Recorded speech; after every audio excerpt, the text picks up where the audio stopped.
शांति। आज है 25 अप्रैल 2023 की साकार मुरली है। बाबा बोले, मीठे बच्चे, तुम घर बैठे वंडरफुल रूहानी यात्रा पर हो। तुम्हारी है बुद्धि की यात्रा। कर्म करते इस यात्रा में कदम आगे बढ़ाते चलो तो पावन बन जाएंगे। प्रश्न है, इस ज्ञान मार्ग में पेचदार तथा मतें कौन सी है जो तुम बच्चे अभी ही सुनते हो? उत्तर है, तुम जानते हो हम सभी मेल अथवा फीमेल एक शिव परमात्मा की सजनियाँ आत्माएं हैं। साजन है एक परमात्मा। फिर जिस्म के हिसाब से हम शिव बाबा के पोतरे और पोतरियाँ हैं। हमारा उनकी प्रॉपर्टी पर पूरा हक लगता है। हम 21 जन्म के लिए सदा सुख की प्रॉपर्टी दादे से लेते हैं। ये है पेचदार बातें। गीत बजा है, हमारे तीर्थ न्यारे हैं। ओम शांति। जिस्मानी यात्रा और रूहानी यात्रा पर यह गीत बनाया है भक्ति मार्ग वालों ने। जो पास्ट में हो गया है उसका गायन करते हैं। जो भी मनुष्य मात्र है उन सभी को जिस्मानी यात्रा का तो पता है। देखते हैं जन्म जन्मांतर से चक्कर लगाते आए हैं। उन्हों की बुद्धि में बद्रीनाथ, श्रीनाथ आदि ही याद रहता है। तुम बच्चों को भी यह जिस्मानी यात्रा आदि याद थी और अभी भी याद है। तुमने यात्राएं जन्म जन्मांतर की है। अब तुम बच्चों की बुद्धि में रूहानी यात्रा का ज्ञान है। मनुष्यों की बुद्धि है स्थूल जिस्मानी यात्रा तरफ। तुम्हारा बुद्धि योग है रूहानी यात्रा तरफ। रात दिन का फर्क है। अभी तुम रूहानी यात्रा तरफ कदम बढ़ा रहे हो। यह वंडरफुल यात्रा घर बैठे करते हो। कोई समझ सकेंगे इस यात्रा को? जब धंधे दौरी आदि में लग जाते हैं तो इतनी याद नहीं रहती है, परंतु जब विचार सागर मंथन करने बैठेंगे तो अच्छी रीति याद आएगी हम यात्रा पर हैं। नॉलेज बड़ी सहज है। बच्चे समझते भी हैं। प्रॉपर पतित पावन बाप क्या करते होंगे? पावन बनाने लिए जरूर यात्रा होगी। वह है स्वीट निर्वाण धाम जिसको सभी भगत याद करते हैं। यह किसको मालूम नहीं है कि भगवान को हमारे पास आना है व हमको भगवान के पास जाना है। समझते हैं हमारा गुरु अथवा हमारा बड़ा निर्वाण धाम अथवा अपने निराकारी वतन चला गया। अच्छा, फिर वहाँ क्या किया?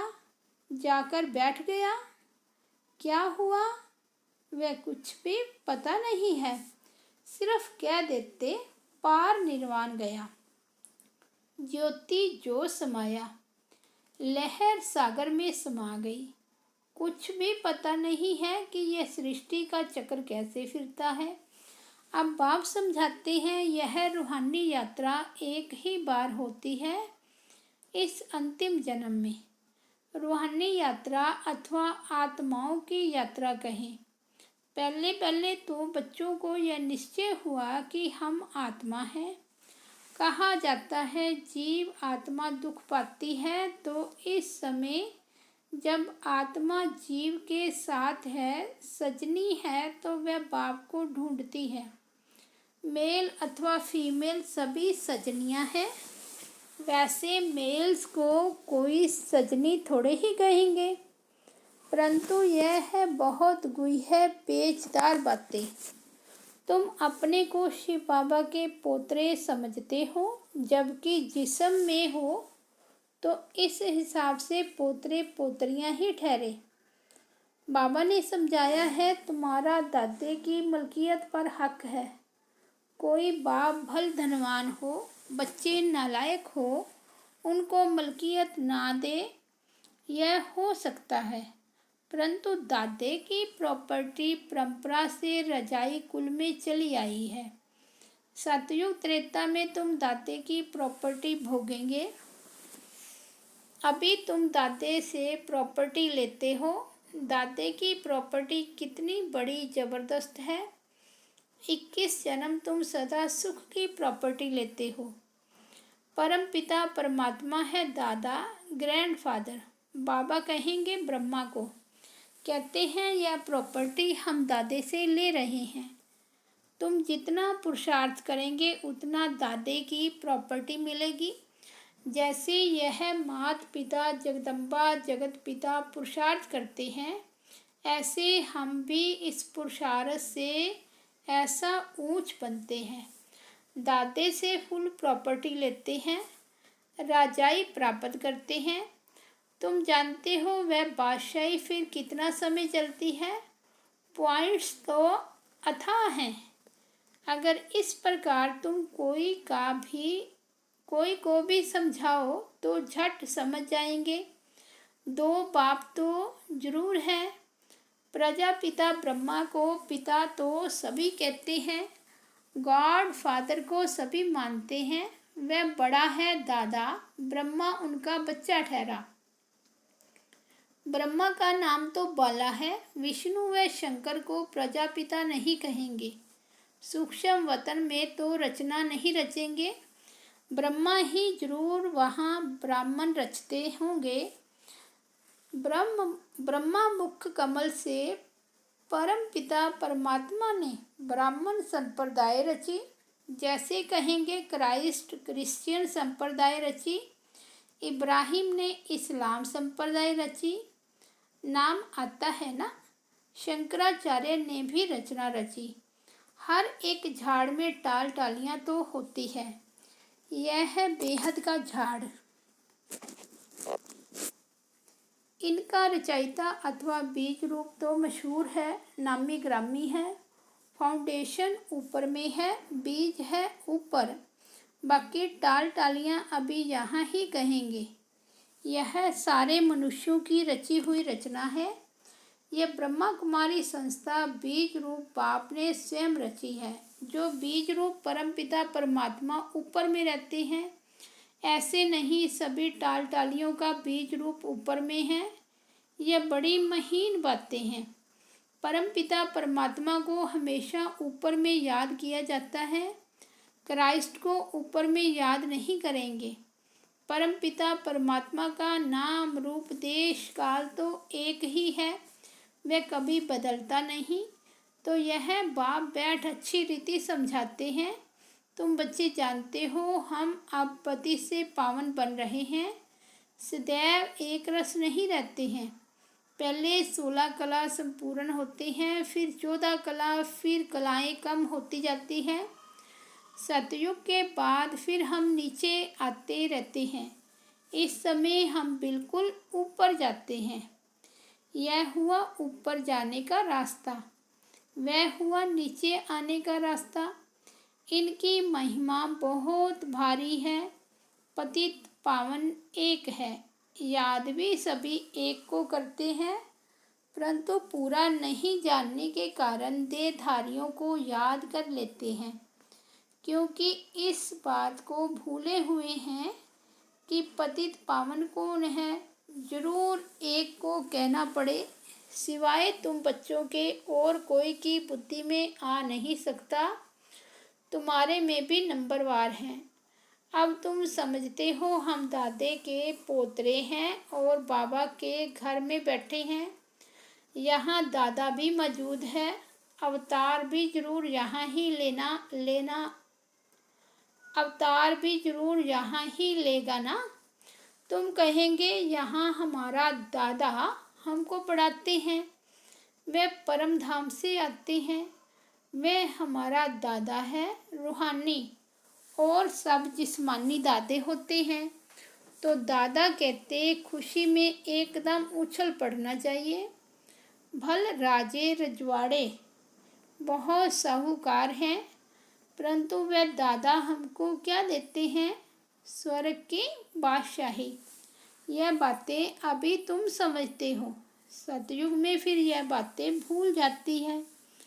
वहाँ इन लक्ष्मी नारायण आदि को भी पता थोड़े ही रहता है कि स्वर्ग के सुख हमको किसने दिए। अगर यह समझे तो फिर यह भी समझे कि इनसे पहले हम कौन थे। बड़ी वंडरफुल बातें हैं। लक्ष्मी नारायण को यह पता नहीं रहता कि यह राजधानी हमको किसने दी है। सिवाय तुम ब्राह्मणों के और कोई नहीं जानते। तुम्हारा देवताओं से भी मर्तबा ऊंचा है। यहाँ तुमको दादे से प्रॉपर्टी मिलती है। तुम जानते हो बराबर ये ब्रह्मा बाप है, इनके तन में दादा ग्रैंडफादर आते हैं। नहीं तो पतितों को पावन बनाने कैसे आए। सभी आत्माएं ऊपर से नीचे आती है शरीर धारण करने। उनको अपना शरीर है नहीं। यह सभी बातें तुम बच्चों की बुद्धि में है। उनको कहा ही जाता है परमात्मा। इसका मतलब यह नहीं कि परमात्मा कोई बड़ा है, आत्मा छोटी है। आत्मा परमात्मा और आत्मा में कोई फर्क नहीं है। ऐसे नहीं परमात्मा कोई छोटा बड़ा होगा। बाप कहते हैं मैं कितना साधारण हूँ। मेरी महिमा बहुत बड़ी है क्योंकि सभी को आकर पति से पावन बनाता हूँ मैं भी आत्मा। मेरे में जो नॉलेज है वह तुमको देता हूँ। ऐसे नहीं आत्मा कोई छोटी बड़ी होती है। आत्मा में नॉलेज न होने कारण वह मैली हो जाती है, मुरझा जाती है, दीवा बुझ जाता है।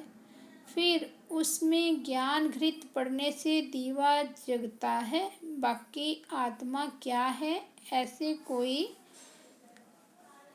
आग नहीं है। आत्मा ऐसे ही शीतल है जैसे परमात्मा शीतल है। वह है ही सभी को शीतल करने वाला। गाया भी जाता है शीतल जिनके अंग, इनके अंग शीतल हो जाते हैं उनकी प्रवेशता से। जिसमें प्रवेश करते हैं उनको भी कितना शीतल बनाते हैं। तुम जानते हो बाबा कितना शीतल है। शीतल और ततल गरम वे काम चिता पर जल मरे हैं। बात मत पूछो। कोई कोई तो ऐसे पाप आत्मा है जो कितना ज्ञान छींटा डालते हैं तो भी शीतल होते ही नहीं है। कितनी मेहनत करनी पड़ती है एक एक के ऊपर। बाबा पूछते हैं तुम शीतल बने हो। सन्यासी उदासी थोड़े ही कभी ऐसे पूछते हैं। माया ही सबको शीतल बना देती है। काम चिता पर जलते रहते हैं। तो तुम बच्चे जानते हो कि प्रजापिता ब्रह्मा के हम बच्चे हैं। शिव बाबा है दादा तो वर्षा मिलना चाहिए ना। एक बाबा एक दादा, उनसे प्रॉपर्टी अनेक बच्चों को मिलती है और कोई भी मनुष्यों को प्रजापिता नहीं कहेंगे। शिव बाबा आत्माओं का पिता तो है ही।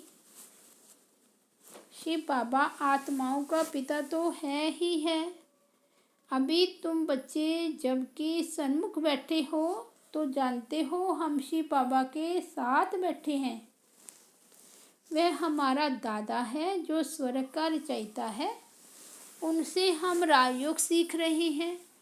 दादे से हमको स्वर्ग की मलकीहत मिलती है जो फिर हम 21 जन्म कभी कंगाल नहीं बनेंगे।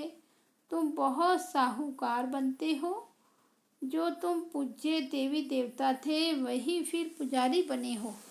तुम जानते हो हम बाबा से वर्षा लेते हैं, 21 जन्म सुख भोगेंगे। कितने बार वर्षा लिया और गवाया है। परसों वर्षा लिया था, कल गवाया, फिर आज लेते हैं, कल गवा देंगे। यह बातें तुम अभी जानते हो। इस समय नॉलेजफुल ज्ञान सागर बाप से तुम भी मास्टर ज्ञान सागर बनते हो। नॉलेज मिलती है। बाकी ऐसे नहीं कि कोई तेजोमय बिजली बन जाते हो। यह है सारी बड़ाई। जैसे श्री कृष्ण की बड़ाई की जाती है वह जन्मता है तो सारे घर में रोशनी रोशनी हो जाती है। अब उस समय तो था ही स्वर्ग दिन, रोशनी तो थी ही, बाकी ऐसे थोड़े ही कोई लाइट निकलेगी, यह भी सिर्फ महिमा की जाती है। वैसे ही परमपिता परमात्मा भी परमात्मा है, बाकी महिमा सारी कर्तव्य पर निकलती है। महिमा तो बहुतों की निकली हुई है। मनुष्य कहते हैं फलाना मरा स्वर्ग पधारा, तो स्वर्ग क्या ऊपर में है? दिलवाड़ा मंदिर में भी छत में वैकुंठ दिखाते हैं, नीचे में है आदि देव आदि देवी जगदम्बा और जगत पिता, तो जरूर यह नीचे नरक में बैठे हैं। स्वर्ग में जाने लिए राजयोग सीख रहे हैं, यह तुम बच्चे जानते हो, हूबहू एक्यूरेट यादगार है। हम भी यहाँ आकर बैठे हैं, कितनी वंडरफुल बातें हैं। बच्चे आकर दादा के बने हैं तो वह खुशी का पारा चढ़ना चाहिए। हम पावन दुनिया के मालिक बनते हैं। मेहनत बगैर थोड़े ही विश्व का मालिक कोई बनेगा। वह मेहनत है स्थूल, यह है सूक्ष्म। आत्मा को मेहनत करनी पड़ती है, रोटी पकाना, धंधा आदि करना, यह सब आत्मा करती है। अब बाबा आत्माओं को इस समय रूहानी धंधे में लगाते हैं, साथ साथ जिस्मानी धंधा भी करना है। बाल बच्चों को संभालना है, ऐसे नहीं बाबा हम आपके हैं, ये बच्चे आदि आपको संभालना होगा। सब बाबा संभाले तो इतना बड़ा मकान भी न मिल सके। दिल्ली के किले जितने सैकड़ों किले हो तो भी इतने बच्चों को कहाँ रखेंगे? हो नहीं सकता। फिर तो इस मकान की कोई ताकत नहीं।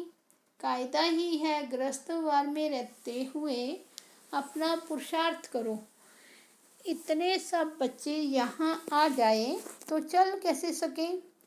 तो बाप कहते हैं मुझे याद करो, दादे से अकुट खजाना मिलता है, कितनी खुशी की बात है।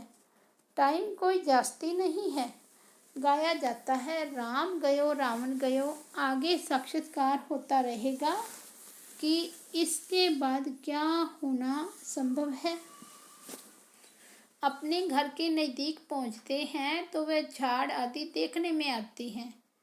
तुम भी नज़दीक होते जाएंगे तो समझेंगे अब क्या क्या होगा।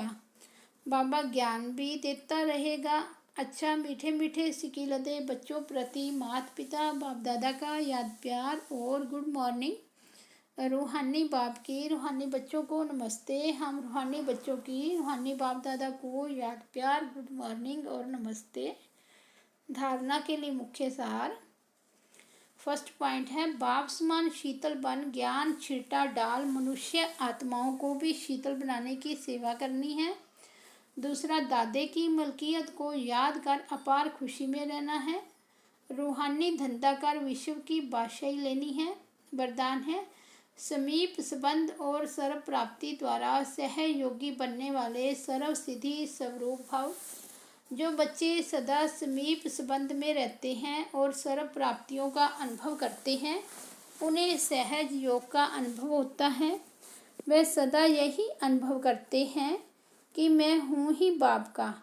उन्हें याद दिलाना नहीं पड़ता कि मैं आत्मा हूँ, मैं बाप का बच्चा हूँ, लेकिन सदा इसी नशे में प्राप्ति स्वरूप अनुभव करते, सदा श्रेष्ठ उमंग उत्साह और खुशी में एक रस रहते, सदा शक्तिशाली स्थिति में रहते, इसलिए सर्व सिद्धि स्वरूप बन जाते हैं। स्लोगन है रूहानी शान में रहने वाले कभी हद के मान शान को में आ नहीं सकते। अच्छा, ओम शांति।